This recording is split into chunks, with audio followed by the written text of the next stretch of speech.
Hey guys, I want to welcome you to the weekly Wednesday for the Financial Freedom newsletter, where every week, every Wednesday, we delve into something inspirational, motivational, something excerpt taken from the Financial Freedom weekly newsletter.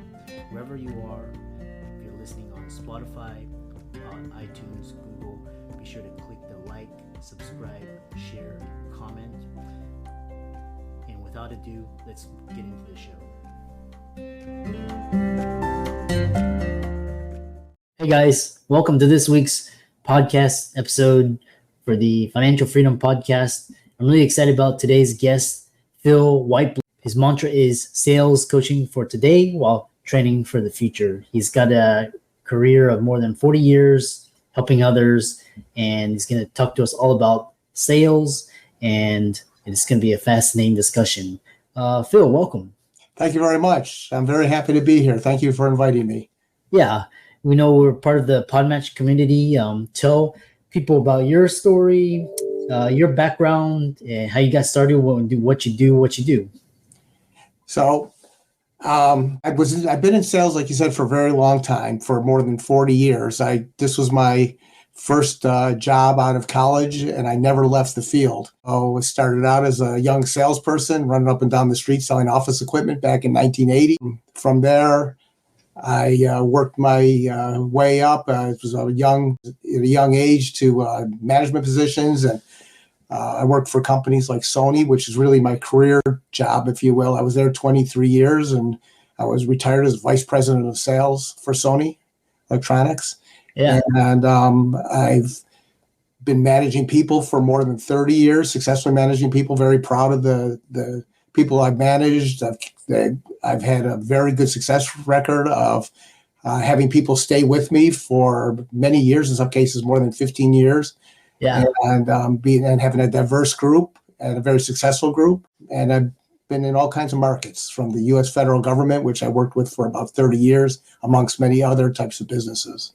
So, yeah. But everything to sales, business development, and some marketing too. Yeah.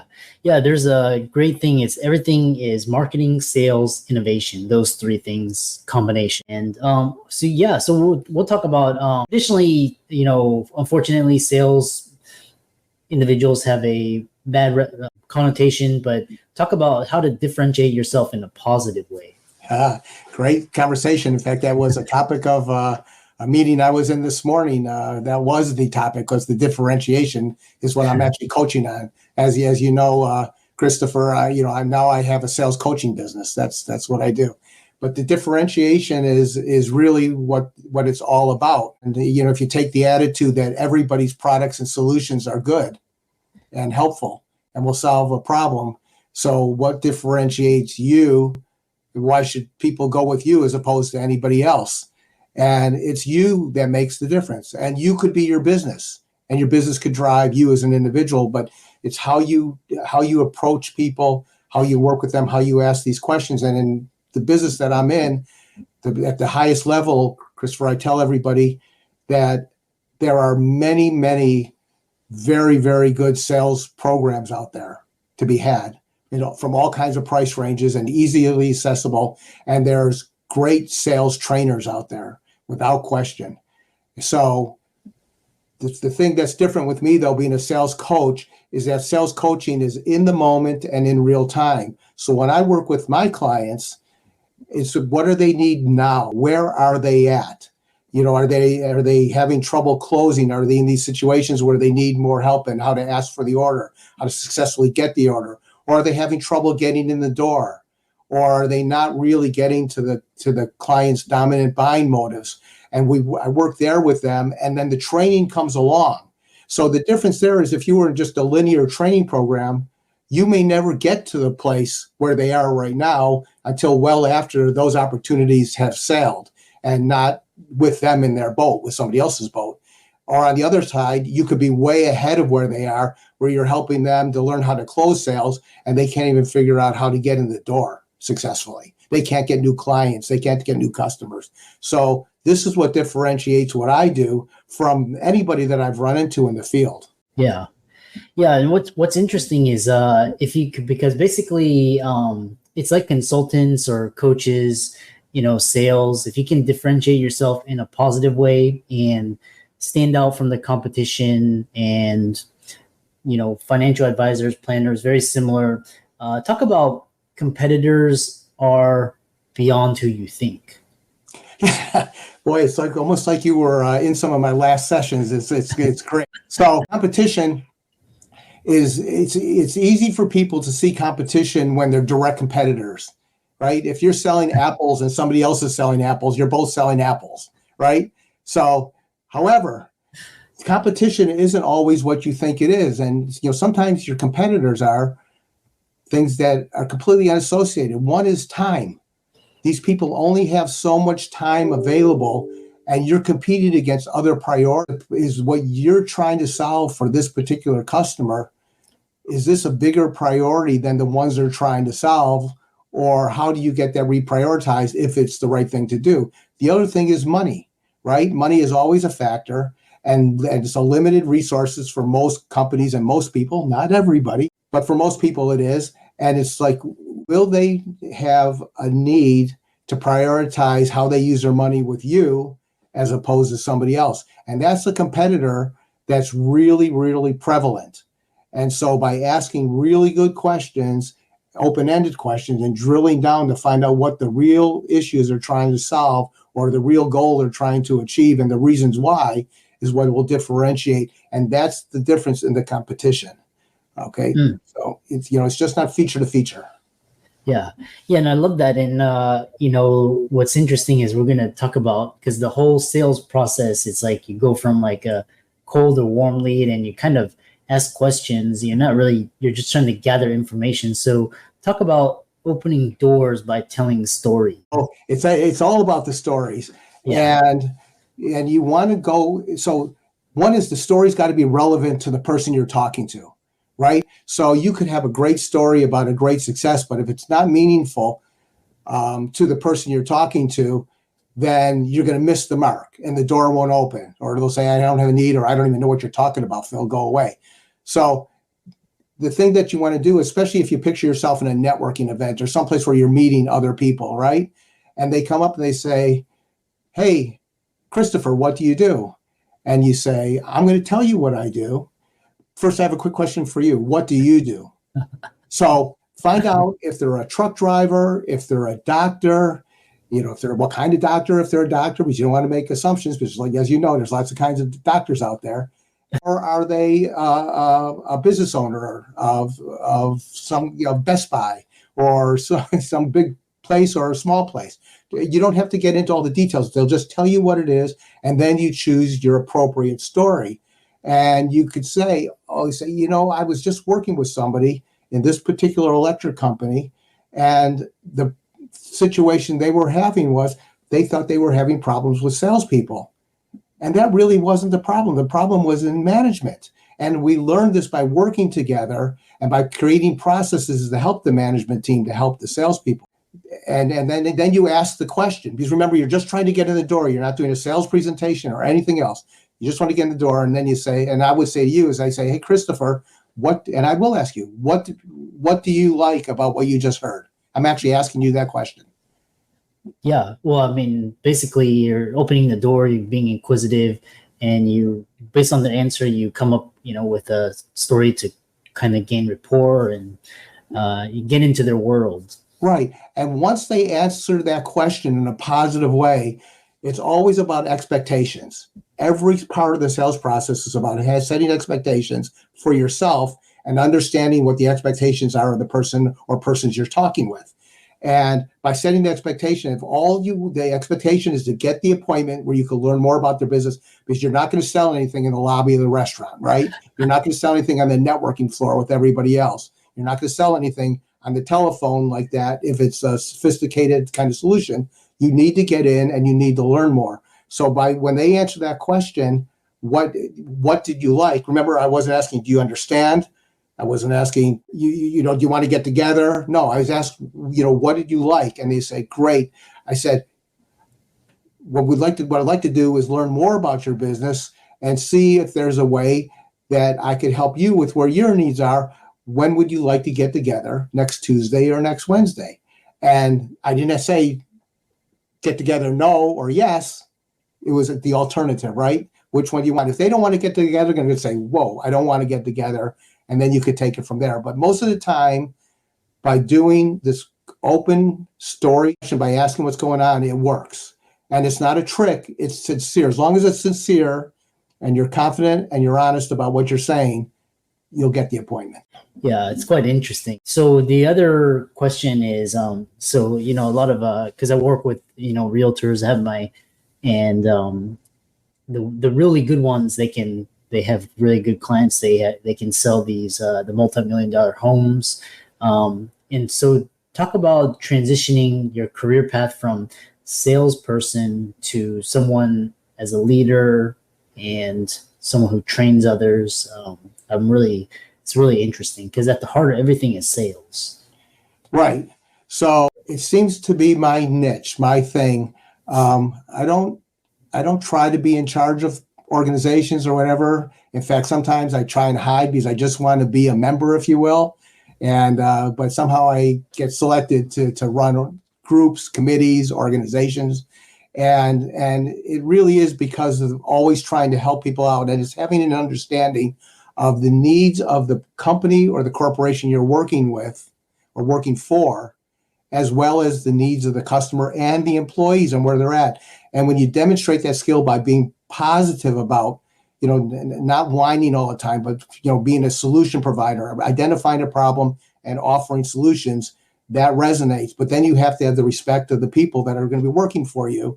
And you have to have the trust of the people that you're working for, because they're depending on me or whoever the management person is to get the job done, which at the end of the day is make the number. And also you have the responsibility. There's other responsibilities that go along with it. So I was fortunate that I had some very good mentors in this area when I was younger, and it became my skill sets. I was in Sony's government division for 22 of the 23 years that I was there, amongst doing many other things that's in parallel over there. And I ran the organization for close to 20 years. But I also was vice president of sales for another company based here in the United States in the television industry. It was always in the business to business side, not the business to consumer side. And then also, helped a company in France set up their U.S. operations here in the United States. And then during COVID, representing an Israeli company that couldn't get into the country. So as their head of sales here. So it's just kind of a natural thing, but it's always about being focused on others and helping them. And if I could jump back to something you had said earlier, which is true, when you're talking about the bad connotation that goes with the title of sales, and I wear sales proudly. And I tell everybody I coach that you should be proud of it, because it is a profession where you're always helping others. You're always helping others. If you're sincerely curious about them and what they're trying to do, and you want to help them, you're finding things for them, ways to help them, even if you're not going to profit by it, just by helping them out, by directing them in the right place. I've got, stories, when I worked on a multi-year project at the Smithsonian, and it was a very competitive sale and everything else. But before even the final sale was done, they were asking me for help at the Natural History Museum in particular, with helping them to find things that were way out of my area of knowledge and everything else. They said, yeah, but Phil, we trust that you'll find the right person, or you'll find the right company to help us and direct us in the right place. That was earned trust, right? And so you're there when you're needed, and you're there when they need you, even if there's not a sale, in front of it. And a good example of that, which I'd like to share, is during working with NASA on a very large project that was a couple $1 million. And for what I did, a couple $1 million was a lot of money. For building a space shuttle, it wasn't a lot of money, but for doing what I did. And right in the middle of that sales process was a second shuttle disaster. And NASA shut down everything for a couple of years or more. And at the end of this, when it came back around, they said to me, Phil, the one thing, when they gave me this order, not only did we win it because we were technically competent and we were price competitive, and ironically enough, we weren't low price, but we value the best. They said, you were one of the only people that was here over the last years when we weren't buying anything, and you still were here regularly. You're still taking care of us. And now it pays off at the end. Yeah. It was a long answer to a short question, but yeah, it's interesting because when I was doing consulting for hospitals, ultimately it was about being a good. I mean, you're selling your expertise and your skill set, and if you can do that well, you can apply it to cars, medical devices, pharmaceutical, real estate, a lot of things, ultimately. So one thing that if people wanted to go into sales, of course, I know your answer is, would you recommend it? And what advice do you have for those people that want to have a career in sales? I would say this, that I would ask why do they want to go into sales? Because there's different kinds of sales. And unfortunately, some people could get into the wrong kind and be very dismayed and turned off and never go back at it again. Because there's certain sales when you're calling on people. I mean, there's not many professions out there that you face rejection all day, every day, right? When you're trying to get in everything else. But not all sales are that way. For example, if you work in a clothing store and you're a salesperson who really knows your product, you know how to dress people, you know what differentiates your clothing from other stores' clothing and everything else, you could be a great salesperson. And you could be making a lot of money for that store and doing well for yourself. And then you could come, and this has actually really happened in my world, and then you could say, hey, I want to go to another area of sales where I can make even more money. And so they came over to where I was at when I was selling office equipment, even when I was a young salesperson. And this was a very senior, successful salesperson who did work in this clothing store. And he was older than me by quite a bit, and he came in crying one day because he couldn't handle the rejection. And that was because when people come to you in the clothing store, right, you're not pulling them in. You're not asking them if they want to buy something right away, or you're trying to find out, get in there where they're just going to walk away. Most of the time, if they're not interested and they're just looking, they'll say, I'm just looking, and nobody takes that personally. But when you have to go out and you don't have leads and you're not following up on inquiries and you're going door to door calling, cold calling and things like that, that's a different type of selling. And if you're selling to resellers and distributors because you're worth a manufacturer, that's different than selling to the end user. And I actually created an entire chart that shows which types of sales job pays the highest and next level, depending on who your customer is. And the end result really is that the closer you are to selling to the absolute end user, the more money you will make, because that is the one thing that if you don't show up for work, there won't be any sales. For example, if you were selling to a large electronics business and they really liked your product because they were selling thousands or hundreds of thousands or maybe millions of your items every year, right? Whether you got out of bed as a salesperson or not, they're going to continue to buy that product. Those decisions are made at such a high level, and they're part of the process for so long. The salespeople have a different responsibility than those who have to go out and go to, let's say, a government agency and get them to select your products for them to accomplish their mission. And the closer you are to the point where somebody says no, the more your value is as a salesperson. So the answer to the question is, I would ask them what they want to do. Why do they want to be in sales? What is it about sales that intrigues them? Because it is not for everybody, but the process is something that you will use in your life, whether it's personal life or whatever your profession is. The sales process is really important because it's about asking questions and listening, and then using that information specifically to respond. Yeah, I love that. And most sales the really good ones, they're very curious, and they don't take rejection personally. They basically try to enter into their client's world and see how they can help them, and by probing just very surface level questions, and then get deeper and deeper, try to understand it. It's the bad ones that give the industry a bad rap. One, as we kind of come to the end, what influenced you the most in business? Either, I know there's great books on sales. There's training. One thing you talk about is, how does coaching differ from training? Coaching is about being there in the moment and in real time. As I was saying earlier, is about working with companies and individuals on what their issue is now. Where do they need help now? What are they trying to resolve now? Why are they hiring me? Nobody's hiring me to train their people over a long time and then honestly expect this tremendous result at the end, because that's a course, right? So the coaching is the reason they've hired me is that because they have a situation that they want to improve. And it's not always a bad situation. I'm working with one client who owns 3 locations, and she wants to expand into other business markets. And she's already got lots of good things going on. She's making money. Her people love her. She takes good care of her staff. And now she wants to grow. So that's a place where I'm helping her. I've learned how to get in the door in these other markets that she's completely unfamiliar with from a sales perspective. And coaching does that. And training, as I said, is very important, but training is so linear that, you have to hope to pick up tidbits when you're there and recognize them. So I do the training along with the coaching.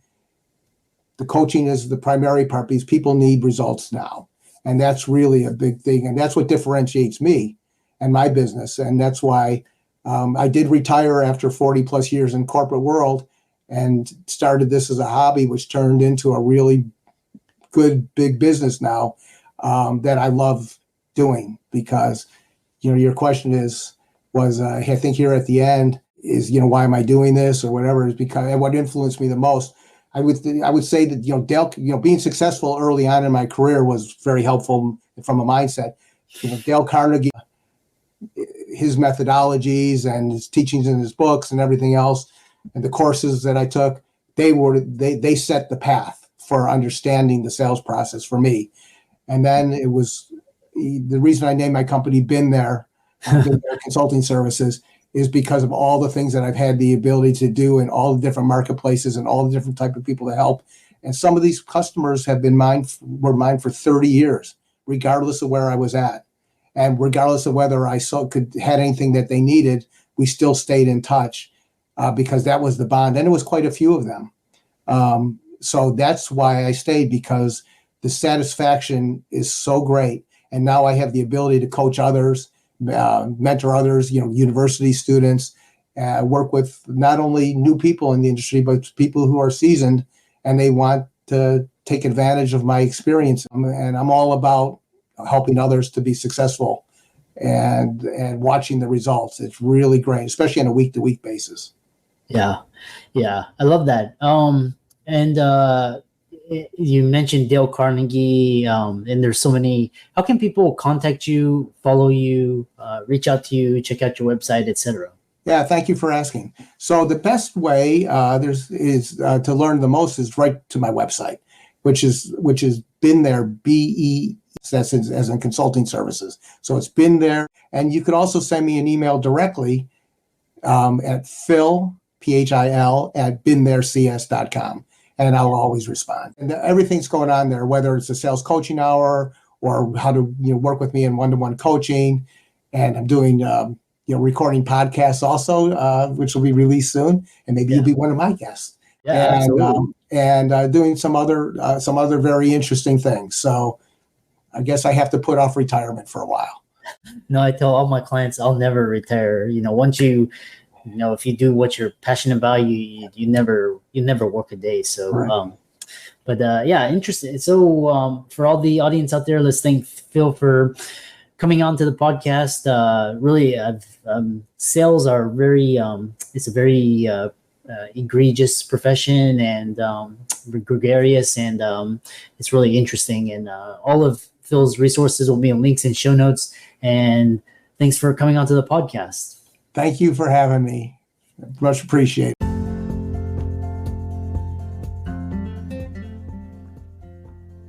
I hope you really enjoyed that wonderful, inspirational, motivational piece.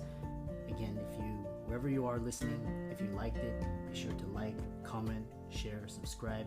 We're on everywhere: Spotify, iTunes, Google, Amazon, Audible. And without much ado, be sure to thank this show's sponsors, and we'll see you next week.